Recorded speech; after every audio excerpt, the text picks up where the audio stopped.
नमस्कार, मैं अरुणोदय आप सबों के साथ। आज सुबह से दो खबरें आई हैं। एक खबर ये कि भंडारा में शायद एक विद्यालय के संस्थापक निदेशक ने आत्महत्या कर ली है। हो सकता है ये बहुत बड़ी खबर लोगों को नहीं लग रही हो, जो मीडिया के लोग हमारे मित्र होते हैं या जो भी कुछ समाज में, क्योंकि ये पहला केस है इससे।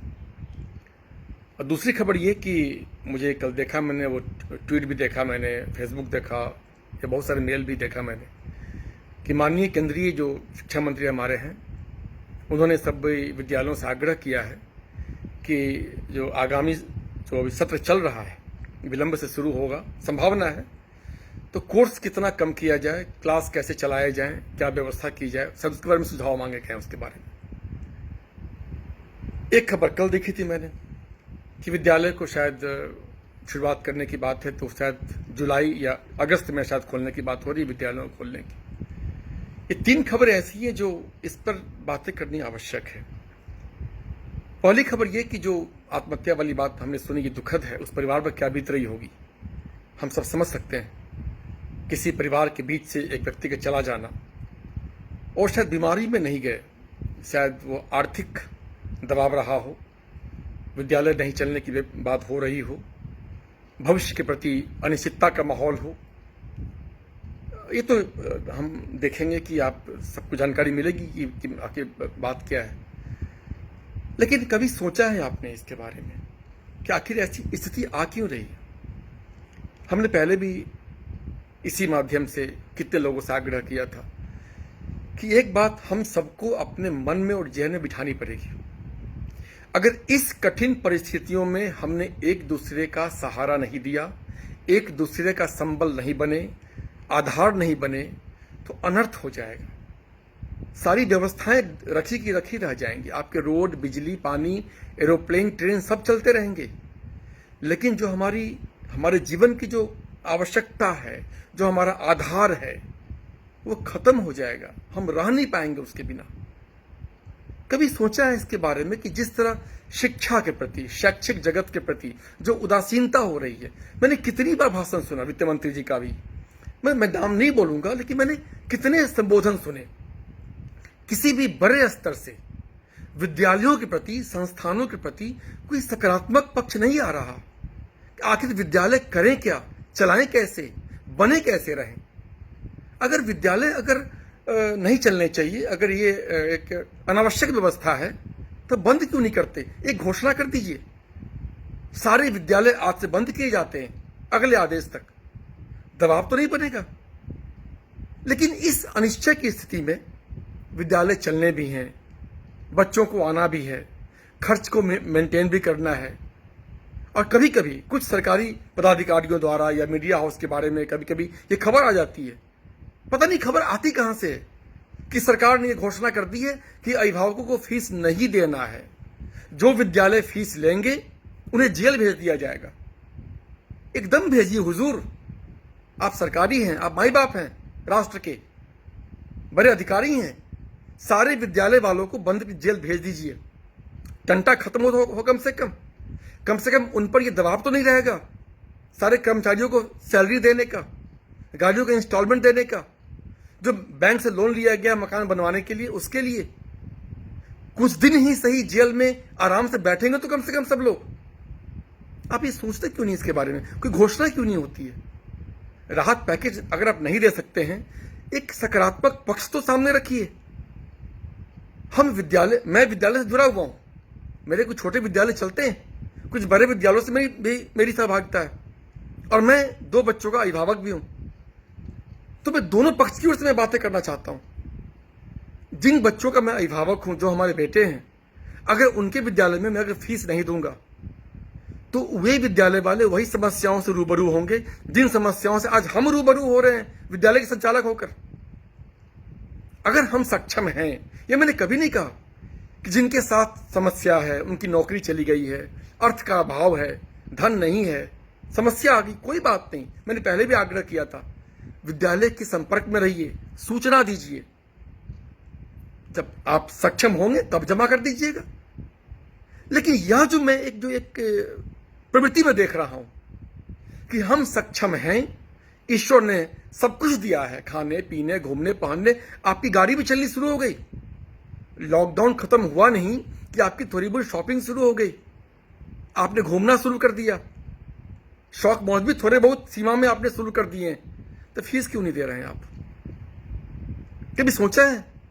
हजारों शिक्षक हैं, कर्मचारी हैं, सुरक्षा गार्ड हैं, ड्राइवर हैं, आया है, कहां से उनकी सैलरी मिलेगी?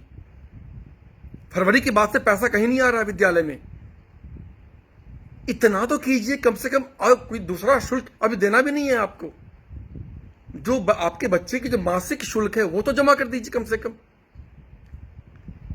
तो मैंने यही सोचा कि ये जो घोषणा अभी जो एक मांगा जा रहा है वो माननीय दिल्ली जो केंद्रीय मंत्रालय की ओर से, कि विद्यालय खुले कैसे, कैसे चलाए जाएं, समय क्या हो, अवधि क्या हो, बच्चे कैसे बैठें, मेरे ख्याल से इन मुद्दों पर विचार करने के पहले इस बात पर बात होनी चाहिए कि विद्यालय चलेंगे या विद्यालय को बंद कर दिया जाए। विद्यालय आपके बचेंगे तब तो आप ये सारी बातें कर पाएंगे, सारी कवायद कर पाएंगे आप। जब विद्यालय रहेंगे ही नहीं, शिक्षक अपना शिक्षण कार्य छोड़कर कोई दूसरे काम में लग जाएंगे। कल टीवी में देखा मैंने, MA BA BEd किए हुए कई नौजवान और युवतियां गांव में जाके मजदूरी कर रहे हैं। कोई देख रहा है उन लोगों को? अरे ये मैंने कभी नहीं कहा कि आपके पास पूरा पैसा दीजिए विद्यालय को। विद्यालय के संपर्क में आगे कुछ तो आप दे ही सकते हैं। मैंने अपनी व्यवस्था की है, मैंने अपने विद्यालयों में सबसे आग्रह किया है, जो मेरे अभिभावक हैं या जो हमारे कर्मचारी हैं, हमारे शिक्षक हैं, कि आपके पास सारे पैसे नहीं आएंगे विद्यालय में।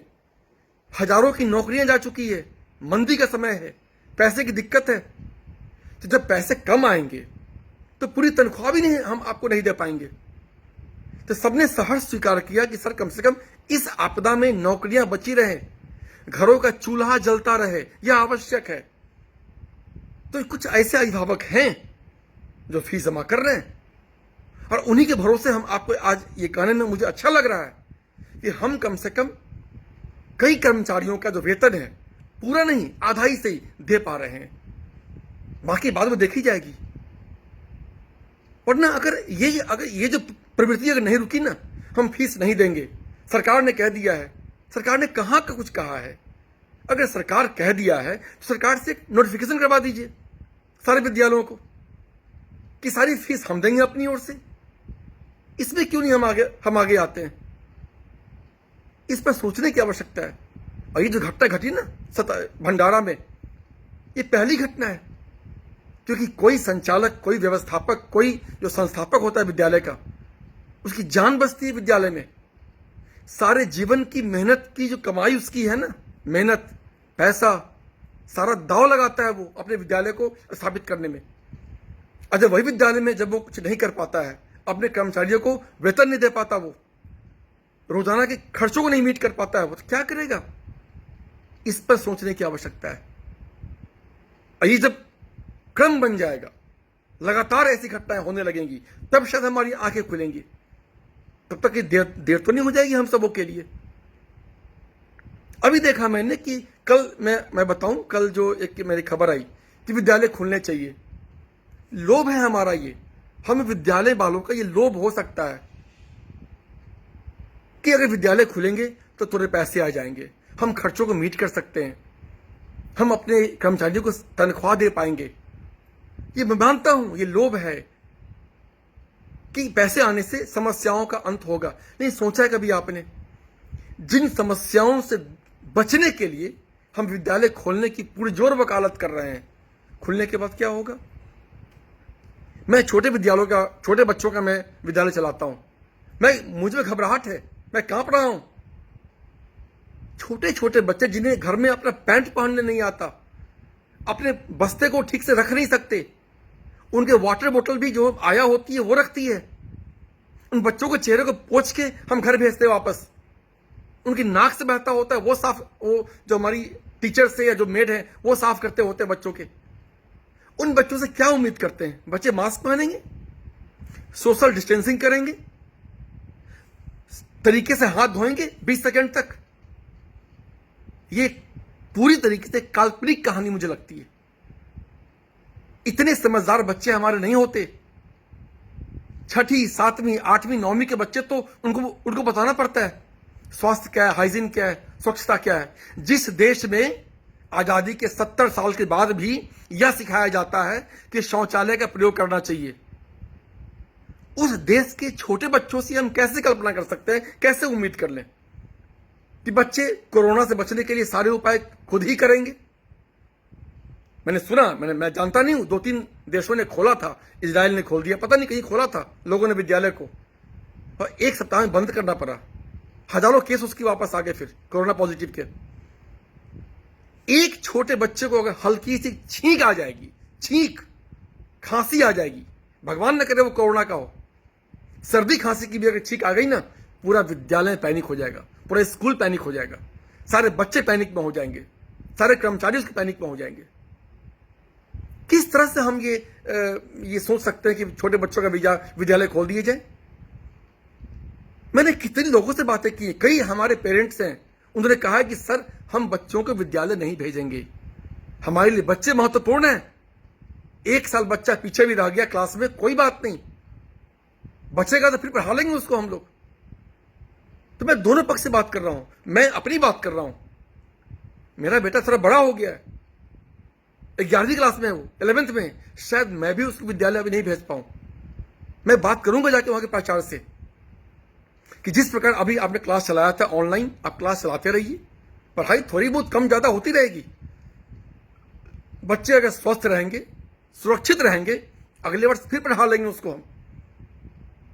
जब मैं बड़े बच्चे का पिता होकर यह सोच सकता हूं कि हमारा धर्म नहीं बनता कि अपने स्वार्थ के लिए, अपने फायदे के लिए हम विद्यालय खोल दें। सरकार ने कह दिया हम विद्यालय खोल दें। मैं आपको आग्रह कर, अगर मेरा बस चले तो शायद मैं विद्यालय नहीं खोल पाऊंगा। हाँ, एक समस्या आ रही है कि आखिर विद्यालय की व्यवस्था चले कैसे, तनख्वाह देनी होती है, या किराया है, या जो भी कुछ है इंस्टॉलमेंट का, तो एक रास्ता हम निकाल सकते हैं बीच का। अभी मैंने शुरू में कहा हमें एक दूसरे के साथ खड़ा होने की आवश्यकता है। हम अगर शिक्षा जगत के साथ नहीं खड़े होंगे, ये जगत बंद हो जाएगा, सारी व्यवस्था ध्वस्त हो जाएगी हमारी। तो 1 साल तक हम, जब तक ये आपदा है, मैं सारे अभिभावकों से हाथ जोड़कर आग्रह करता हूं कि जिस विद्यालयों में आपके बच्चों ने पढ़ाई की है अब तक, उनके साथ खड़े होइए। ठीक है, विद्यालय नहीं खोलने चाहिए, लेकिन जो क्लासेज हैं ऑनलाइन, मैं मानता हूं इसमें आधे से अधिक बच्चे पढ़ाई नहीं कर पाते होंगे, मैं यहां मेरी सहमति हो सकती है, लेकिन व्यवस्था को चलाने के लिए क्या आपका सहयोग विद्यालय को नहीं मिल सकता है? हम कम ही सही, थोड़ी बहुत कम ही सही, कम फीस दें विद्यालय को।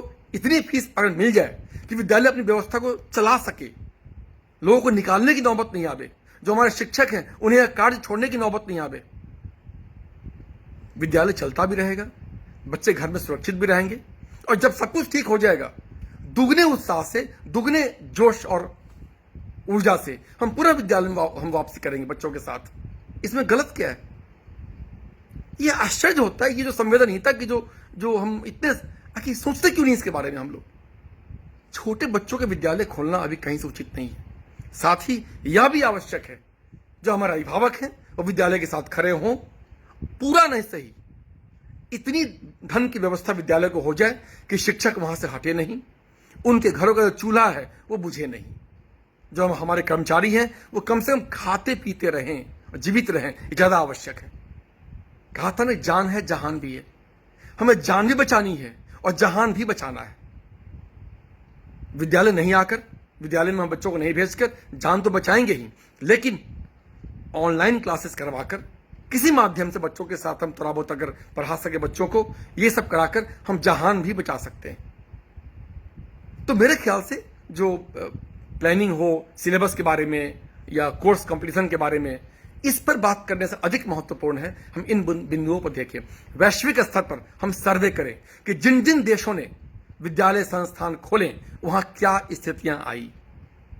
छोटे बच्चे और कोरोना से हम सबके मन में है कि मुझे कुछ नहीं होगा, पड़ोसी वाले को होने वाला है। जब तक कोरोना हमारे दरवाजे पर आके कॉल बेल नहीं बजा देगा ना, हम उसके अस्तित्व को स्वीकार नहीं कर सकते। ये हमारी मानसिकता बन गई है। विद्यालय वालों से भी एक आग्रह करूंगा कि सारे कर्मचारियों को पूरा सैलरी देने से बेहतर है कि जैसे मैंने एक जानकारी मिली कि कुछ विद्यालयों में कुछ टीम को, कुछ शिक्षकों को पूरा वेतन दिया जा रहा है और कुछ लोगों को घर भेज दिया गया है। एक आग्रह करना चाहूंगा कि कुछ लोगों को पूरा वेतन देने से बेहतर है कि पूरी टीम को आधा आधा दिया जाए कम से कम चूल्हा जलता रहे, पेट की आग बुझती रहे। ये बहुत आवश्यक है। अब बच्चों को स्कूल भेजने के बारे में इस पर गहरे विचार की आवश्यकता है। बच्चों को विद्यालय हम नहीं भी भेजें, लेकिन शिक्षा व्यवस्था को बचाने के लिए जो जो आवश्यक कार्य हैं, कदम हैं, उन्हें हमें उठाना पड़ेगा, तभी जाके यह कुछ बच पाएगा। पता नहीं मेरी बातों को आप कैसी लेते हैं, या मैं उल्टा बोलता हूँ, गलत बोलता हूँ, सही बोलता हूँ। मुझे कल भी एक फोन आए थे कि तुम विद्यालय चलाते हो और तुम विद्यालय संचालक के विपक्ष की बात करते हो। हमने कहा नहीं, मैं समाज की बात करता हूँ, क्योंकि मैं एक अभिभावक भी हूँ और विद्यालय के संचालक भी हूँ। तो दोनों पक्षों से ही मेरी बातें होनी आवश्यक है। ध्यान रखिएगा। नमस्कार।